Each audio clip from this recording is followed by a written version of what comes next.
نبی کریم صلی اللہ علیہ وسلم نے فرمایا، اللہ تعالیٰ تم میں سے کسی ایسے شخص کی نماز قبول نہیں کرتا جسے وضو کی ضرورت ہو یہاں تک کہ وہ وضو کر لے۔ رسول اللہ صلی اللہ علیہ وسلم نے فرمایا، مدینہ منورہ کے راستوں پر فرشتے پہرا دیتے ہیں، نہ یہاں طاعون آ سکتی ہے اور نہ دجال آ سکتا ہے۔ نبی کریم صلی اللہ علیہ وسلم نے فرمایا،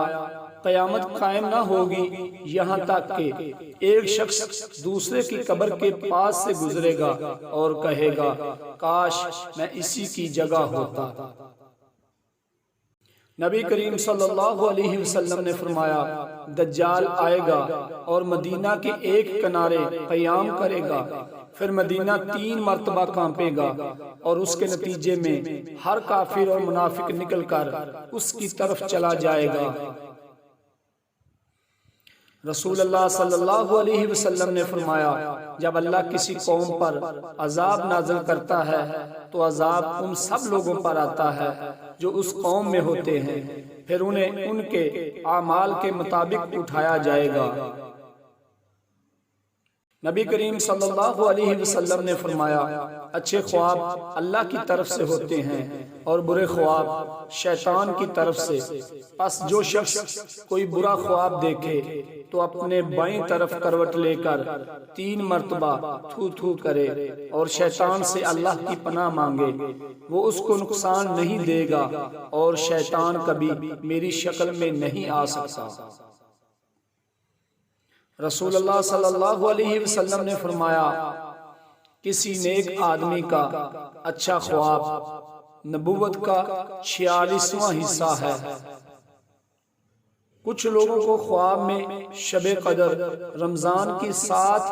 آخری تاریخوں میں دکھائی گئی اور کچھ لوگوں کو دکھائی گئی کہ وہ آخری 10 تاریخوں میں ہوگی، تو نبی کریم صلی اللہ علیہ وسلم نے فرمایا کہ اسے آخری 7 تاریخوں میں تلاش کرو۔ ایک صحابی نے نبی کریم صلی اللہ علیہ وسلم سے عرض کیا کہ وہ خرید و فروخت میں دھوکہ کھا جاتے ہیں۔ نبی کریم صلی اللہ علیہ وسلم نے فرمایا کہ جب تم کچھ خریدا کرو تو کہہ دیا کرو کہ اس میں کوئی دھوکہ نہ ہونا چاہیے۔ نبی کریم صلی اللہ علیہ وسلم نے فرمایا، ہر دھوکہ دینے والے کے لیے قیامت کے دن ایک جھنڈا ہوگا جس کے ذریعہ وہ پہچانا جائے گا۔ رسول اللہ صلی اللہ علیہ وسلم نے طاعون کا ذکر کیا اور فرمایا کہ یہ ایک عذاب ہے جس کے ذریعے بعض امتوں کو عذاب دیا گیا تھا، اس کے بعد اس کا کچھ حصہ باقی رہ گیا ہے اور وہ کبھی چلا جاتا ہے اور کبھی واپس آ جاتا ہے۔ پس جو شخص کسی سرزمین پر اس کے پھیلنے کے متعلق سنے تو وہاں نہ جائے، لیکن اگر کوئی کسی جگہ ہو اور وہاں یہ وبا پھوٹ پڑے تو وہاں سے بھاگے بھی نہیں۔ رسول اللہ صلی اللہ علیہ وسلم نے فرمایا، 3 خصوصیتیں ایسی ہیں کہ جس میں پائی جائیں گی وہ ایمان کی شرینی پا لے گا۔ اول یہ کہ اللہ اور اس کے رسول اسے سب سے زیادہ عزیز ہوں، دوسرے یہ کہ وہ کسی شخص سے محبت صرف اللہ ہی کے لیے کرے، تیسرے یہ کہ اسے کفر کی طرف لوٹ کر جانا اتنا ناگوار ہو جیسے آگ میں